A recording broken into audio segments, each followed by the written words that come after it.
So, watching YouTube, this is probably going to be not an eating video for the 808 Mukbang series, but let's make Hawaii, more specifically Oahu, Honolulu County, a food destination. Like, we have great food, we have great cultures. Like, the migrant cultures specifically are mostly Asian. For example, let's start with the first migrants to Hawaii, which would be the Japanese and the Filipinos. And then from there, several years preceding that, you have the Chinese, then the Portuguese, and all of that. And we have an eclectic, for lack of a better word, an eclectic mix of food that makes you realize that you can't be called a foodie just because you weigh over 200 pounds. And we're not talking about 200 pounds of pure muscle. We're talking about cushion, like fat. And like watching these food shows on YouTube and seeing like these celebrity chefs talk about the food, there are several chefs, like if you were to actually think about it, you can't call yourself a foodie if you haven't had a nightmare or a dream of cooking in front of these chefs. For example, I would be horrified, like if I were to go on these cooking, and by the way, props to all of you guys who audition for the shows and all of that, because I can't do that. Yeah, so like places that go to MasterChef and all of that, and I would be afraid I have 4 types of chefs that I'm afraid of.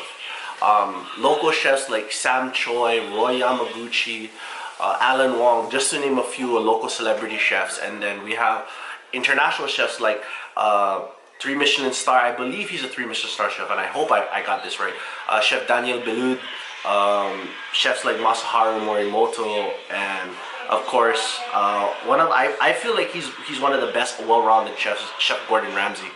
Like if I have to cook in front of those specific chefs, I would immediately crap my pants.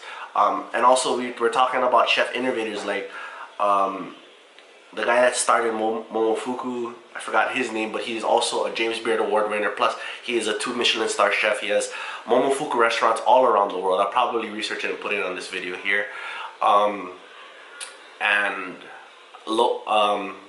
And also anybody who's been cooking straight up and making this their business for their whole life. What I realized in doing these mukbangs, especially when I highlight like the flavors as well as the style of cooking and all of that, I realized that whether it be sensationally great or downright crap, there is an art to it. There is an art to being a shitty chef and an amazing cook, that you can make many dishes just from anything that's in your kitchen. And in doing this, I realized that while making 808 Mukbang, right now we're on our, I think, 6th episode. I just wrapped up the 6th episode. I'm realizing that it's more than just about eating on camera. It's about breaking down what it is to be a foodie here in Hawaii, and to do that. Like if you look up 808 food reviews, you see a lot of people in their cars eating or doing basic reviews, not really breaking down the flavors, but breaking down their experience. And of course, eating the food is a part of the experience. But for me personally, the reason why I did this 808 Eyes of an Aspie Foodie, which after 10 episodes I'll change the format and change it to 808 Mukbang, is because of the fact that we have a lot of great food spots here in Hawaii, and we have a lot of great local flavored brands. Like Tiano's is one of them, even though their sister companies or their sister locations in Waipahu is not as great, and I'm going to stand by my words on that. Or for example, Golden Coin, their sister location here in Ewa Beach in Laulani Village is starting to bring up the quality of the food. Still very amateurish type of cooking, but the quality of the food since my first food review from Golden Coin, Ewa Beach, Laulani Village, has improved greatly. And it's kind of a reflection that I think, especially if you're doing this type of formatting for this type of social media and media in general, I feel as though you have to really consider what it is to be a foodie. Not just trying new cuisine or haute cuisines or the hottest trend in sushi right now, or the hottest trend in cooking, which as of lately what I've seen here in Hawaii, it's sous vide, and all of that. It's about the story behind the dish, or even what it means to you. Like when I think about seeing, like, especially in the mainland, there is a surgence of poke restaurants that are popping up like Subway chains.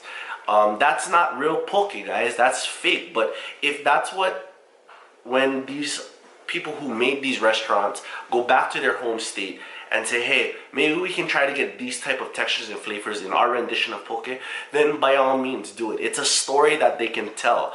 But if they're just doing it just because it's a fad thing and it'll make them big bucks, that's two sides of the coin. Yes, that's great because you're providing yourself and your city a place to live, place to make money. But at the same time, you're bastardizing a lot of the food culture that it came from. Like, for example, you can't say Burmese food is not really popular here in Hawaii. It's actually starting to grow. So I know the head chef of Dagong, which is a restaurant in Kapahulu. Go check it out. Really good food. But it's not authentic Burmese. Like, if you want authentic Burmese, go to the New Year's, the New Year's celebration that we have as a Burmese tradition. It's like, I don't understand why they're changing it for American palates. Now, I understand that what we call in Tagalog patis, in Burmese it's nam piai, which is fish sauce.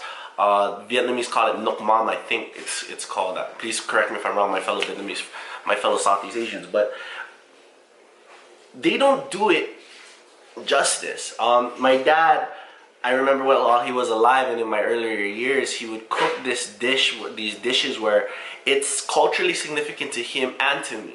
And it hits all of the right notes: sour, spicy, sweet, savory, and all of that. And how does all of this basically clusterfuck of words that I'm saying relate to 808 Mukbang, Izam, and Aspie Foodie, and what it is to be a foodie? Well, simply because